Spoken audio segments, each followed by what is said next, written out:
नमस्कार बालमित्र मैत्रिणींनो. मी आज जी गोष्ट सांगणार आहे ना, त्या गोष्टीचं नाव आहे अभिमानी पंडित. बरं का, एक काशीचा पंडित होता. कुठला? काशी. काशी हे फार महत्त्वाचं क्षेत्र आहे उत्तरेकडचं. आणि तिथं पंडित लोक संस्कृतचे आणि निरनिराळ्या शास्त्रांचे वेदांचे अभ्यास करणारे शास्त्री पंडित तिथं तयार होतात, शिक्षण पण घेतात. तर हा पंडित जो होता हा भरपूर शिकला, अगदी खूप शिकला. 4 वेद, 6 शास्त्र आणि इतरही उपनिषद सगळ्यांचा त्याने अभ्यास केला.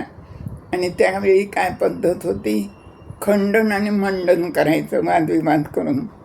तुम्हाला माहिती आहे आद्य शंकराचार्य असे करायचे, खंडन आणि मंडन विद्वानाबरोबर. तर तशी पद्धत होती त्यावेळेला. तो मग पंडित अभ्यासाने अगदी परिपूर्ण झाला होता. आणि मग तो काय करायचा, निरनिराळ्या पंडितांशी चर्चा करायचा खंडन आणि मंडन पद्धतीने, आणि त्यांचा पराभव करायचा. आणि हा अजिंक्यपद मिळवायचा. आत्तापर्यंतचा एकदाही पराभव झाला नव्हता. प्रत्येक ह्याच्यात तोच जिंकत होता. इतकं त्याचं ज्ञान होतं.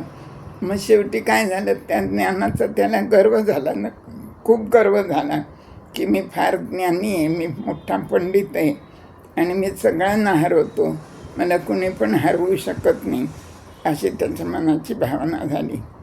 आणि मग त्याला पैठणच्या नाथ महाराजांची कीर्ती त्याच्या कानावर गेली बरं का. आता पैठणसुद्धा काय म्हणतात, पैठणला दक्षिण काशी म्हणतात. पैठणला पण पंडित असेच खूप असायचे. आणि नाथ महाराजांचं तर फारच चरित्र वेगळंच होतं. शांतीब्रह्म म्हणतात त्यांना. त्यांनी खूप मोठं कार्य केलेलं आहे. पण मग आता ह्याला त्यांचं नाव कळल्यानंतर याला वाटलं आपण नाथांच्याकडं जावं आणि त्यांच्याशी चर्चा करावी, आणखीन त्यांचा पराभव करावा, अशा भावनेने तो निघाला. बरोबर त्यांनी एक गडी घेतला. त्यावेळेला काही अशी फारशी सोय नव्हती वाहनांची. 2 पेट्या घेतल्या. एका पेटीत त्याचं सामान होतं आणि एक पेटीभर त्यांनी जिंकलेली जी सगळी सर्टिफिकेटं होती ती सगळी एका पेटीमध्ये ठेवली. त्या 2 पेट्या आपल्याबरोबर गड्याच्या डोक्यावर ठेवल्या आणि ते पैठणला आले. मजल दर मजल करत ते आले नाथांच्या घरात आले. दारात आल्यावर नाथांनी पाहिलं त्यांना घरातूनच. नाथांनी लागलीच तिथूनच त्यांना साष्टांग नमस्कार घातला आणि या म्हणून त्यांचं आदरातिथ्य केलं. पंडित महाशय आले, बसले. नाथांनी त्यांना गूळ पाणी दिलं, बसले थोडंसं. नंतर मग त्यांचं सगळं स्नान वगैरे आटपलं, जेवण झालं. नाथांच्याकडं तर रोजच पुरणपोळी असायची. मस्त पुरणपोळीचं जेवण झालं. दुपारी त्यांची छान वामकुक्षी झाली, विश्रांती झाली. आणि मग सगळं झाल्यावर नाथाने दुपारी त्यांना विचारलं की आपल्या येण्याचं प्रयोजन काय आहे, म्हणजे आपण कोणत्या कामासाठी आला आहात इथं माझ्याकडं. तर ते म्हणाले, काही नाही, मला तुमच्याशी वादविवाद करायचा आहे म्हणे, आणखीन खंडन आणि मंडन पद्धतीने, आणि तेवढ्यासाठी मी आलो आहे. आता नाथ जरी पंडितच होते आणि त्यांचं कार्य खूप मोठं होतं, पण ते फार विनयशील होते. त्यांना त्यांच्या ज्ञानाचा अजिबात गर्व नव्हता, अभिमान नव्हता. ते म्हणाले, अहो कशाला वादविवाद करायचं काहीच कारण नाही आहे म्हणे. तुम्ही काय करा, तुम्ही तुमच्या हाताने लिहून द्या जे तुम्हाला पाहिजे ते, की मी यांचा पराभव केला, की मी यांना हरवलं, किंवा मी जिंकलो, मी अजिंक्य झालो, असं तुम्ही लिहा आणि मी त्याच्यावर सही करतो. बाकी काही करण्याची गरज नाही म्हणे. तर ते म्हणे, नाही असं कसं म्हणे, सगळ्यांना कळलं पाहिजे म्हणे. तुम्ही काय करा, उद्या गावात दौंडी पेटवा म्हणे आणि गोदावरीच्या काठी सगळ्या गावातल्या लोकांना बोलवा, पैठणमधल्या सगळ्या शास्त्री पंडितांना बोलवा आणि त्यांच्यासमोर आपण वादविवाद करायचा म्हणे. आणि आपल्याला तसंच करायचं. नाथांनी पुन्हा पुन्हा सांगितलं, पण त्यांनी काही ऐकलंच नाही.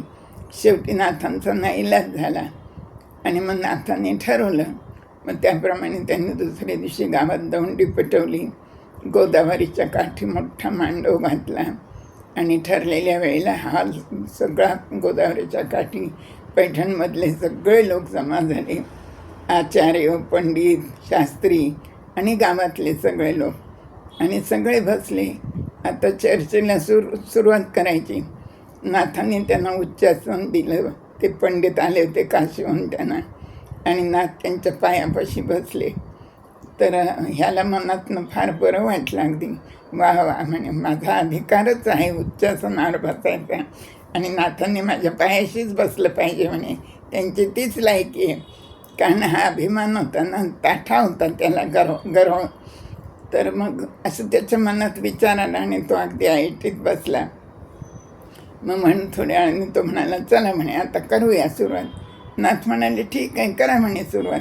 तुम्ही विचारा प्रश्न, मी उत्तर देतो.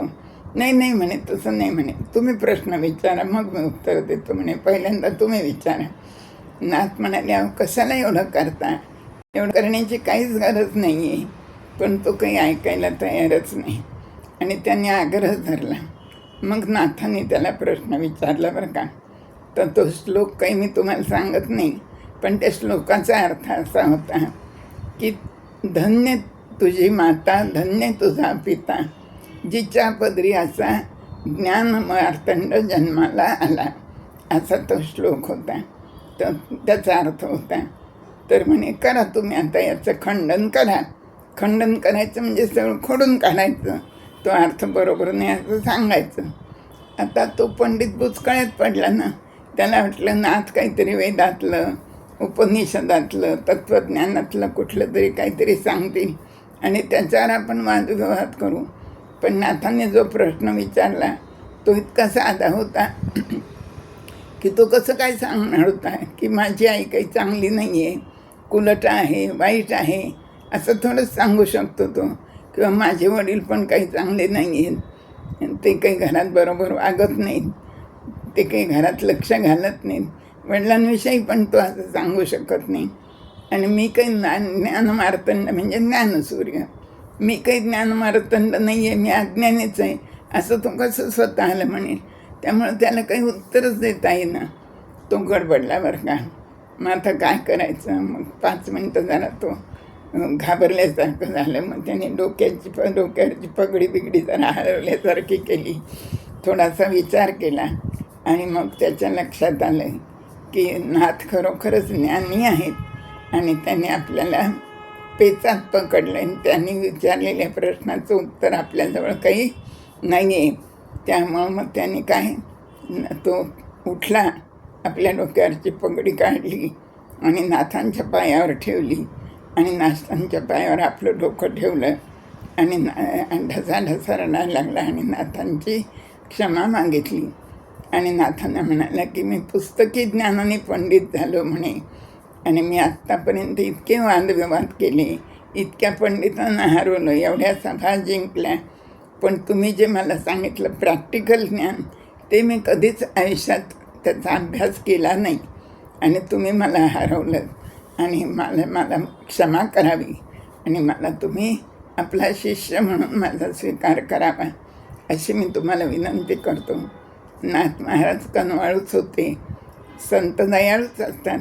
त्याने त्याच्यावरून हातपाठीवरून प्रेमाने हात फिरवला, त्याला शांत केलं, त्याला ठेवून घेतलं. दुसरे दिवशी परत पुरणपोळीचं छान जेवण दिलं आणि नंतर मग तो आपल्या गावी परत काशीला निघून गेला. तर अशा प्रकारे नाही, त्याचा तो अभिमान जो होता तो नाथांच्यामुळं नष्ट झाला. तर हा असा अभिमानी पंडित आहे की नाही, गंमतशीर गोष्ट. धन्यवाद.